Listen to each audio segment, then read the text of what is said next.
Madame, Monsieur, cette vidéo a un objectif pédagogique. Je souhaite en 5 minutes vous expliquer les 5 concepts essentiels à comprendre aujourd'hui dans les pratiques du nouveau networking. Et il y a en l'occurrence 5 mots qui sont en anglais que je souhaite absolument que vous compreniez et que vous puissiez utiliser dans votre métier selon vos objectifs. Le premier mot, c'est d'abord le mot networking. Le deuxième, c'est social networking. Le troisième, c'est personal branding. Quatrième, corporate branding. Et le cinquième, social selling. Le networking, la définition d'abord, puis pourquoi le faire, puis comment le faire. La définition du networking, c'est l'art de développer ses contacts pour les structurer en réseau. Le pourquoi, c'est que nous sommes dans un monde changeant de plus en plus vite. Nous avons tous l'impérieuse obligation de développer nos réseaux pour faire ce que l'on veut faire dans notre vie. C'est particulièrement vrai dans le monde professionnel dans lequel j'interviens. Donc il faut faire du networking régulièrement. Le comment, c'est évidemment être présent dans des rencontres et chaque rencontre est une opportunité de networking vue par tout le monde dans les sondages. Quand on demande à quelqu'un pourquoi il va à un événement, la première réponse c'est pour faire du networking. Et la deuxième, c'est apprendre des choses. Deuxième mot, c'est le mot social networking. Et en l'occurrence, c'est le mot des réseaux sociaux en français.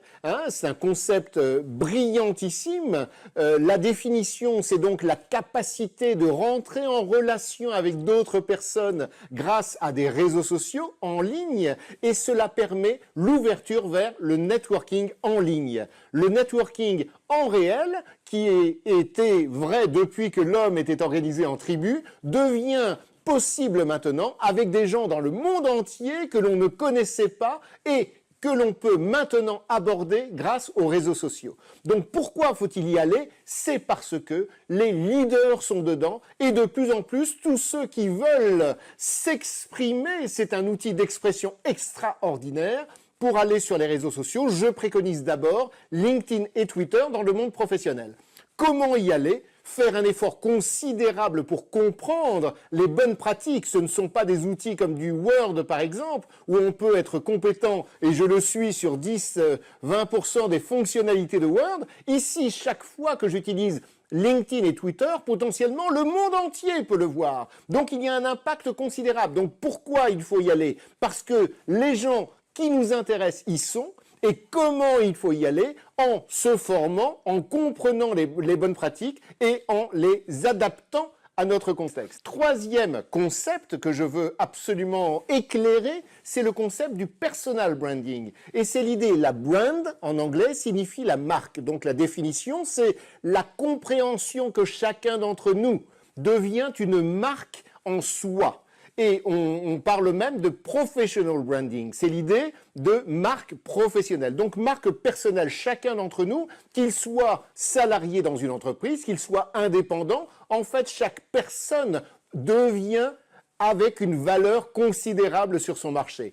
Pourquoi le faire? Le personal branding, c'est parce que chacun d'entre nous a le devoir de dire aux autres qui on est. Et ce qui est génial là-dessus, c'est qu'on n'est jamais obligé de tout dire. On ne dit que ce qui nous arrange. Donc, il faut aller dans le personal branding. Comment? En étant présent poliment, sérieusement, avec notre style, avec nos convictions sur les réseaux sociaux, notamment LinkedIn et Twitter. Quatrième concept, c'est le concept du corporate branding. Et là, ça doit être une obsession pour les dirigeants des entreprises. Pourquoi? Parce que la définition, c'est la marque de l'entreprise ou de l'organisation au sens large qui doit être vécue grâce aux nouveaux outils réseaux sociaux comme une nouvelle opportunité de lien entre le client, le prospect, le consommateur en général et la marque. Et là, il y a un effort considérable à faire au niveau de l'entreprise, de l'organisation pour éduquer les personnes, les équipes au sein de l'entreprise pour qu'elles portent l'entreprise et qu'elles en donnent l'image la meilleure. Comment faire? Il faut d'abord constituer une équipe qui va porter la communication externe sur les réseaux sociaux, puis diffuser cette communication, cette formation auprès de l'ensemble des équipes, que ce soit les commerciaux, les marketeurs, les communicants, les RH, afin qu'ils portent cette image propre de l'entreprise. Et cinquième concept pour aujourd'hui, c'est le concept du social selling. Et là, il y a une opportunité en or pour les vendeurs et pour les acheteurs. Pourquoi? Parce que la définition d'abord, social selling, c'est la capacité de vendre grâce aux réseaux sociaux. Les réseaux sociaux ne sont pas un canal de vente, ils sont un canal relationnel pour rentrer en relation avec les gens qui nous intéressent et qui sont susceptibles d'acheter nos services ou nos produits. Et donc ici, l'opportunité est en or. Pourquoi faut-il y aller? Parce que nos clients y sont de plus en plus. Parfois, certains me disent « Oui, mais tous mes clients n'y sont pas ». Et je réponds évidemment « D'abord, focalise sur tes clients qui y sont. Grâce à leur présence et à ta capacité de tisser du lien, de créer des relations, alors tu pourras avoir cette capacité de mieux les comprendre et de mieux répondre à leurs besoins. » Comment y aller? Le social selling. Comment y aller? Il faut former les directions, il faut former les commerciaux et il faut que les commerciaux, que l'ensemble de l'équipe ensemble prennent le sujet à bras-le-corps parce que ça devient un challenge de l'organisation globalement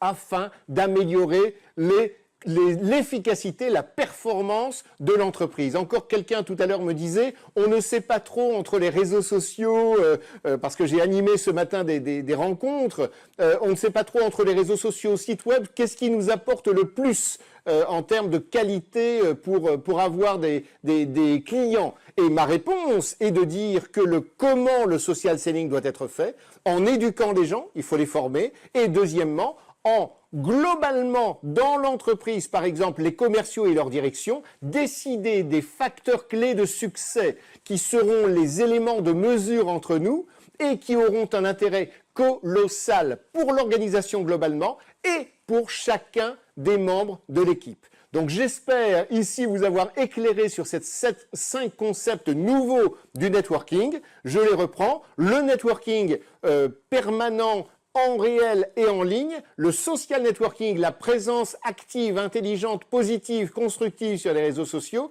le personal branding, ma capacité à me présenter de façon intéressante pour ceux qui sont en relation avec moi. Le corporate branding, c'est la capacité pour l'organisation de mobiliser les ressources qui sont soit les employés, soit même les clients pour développer son image sur le marché. Et enfin, pour aujourd'hui, le social selling, c'est la capacité de changer, de transformer la façon de vendre en une relation intelligente et utile entre le vendeur et l'acheteur. Suite au prochain épisode. Salut!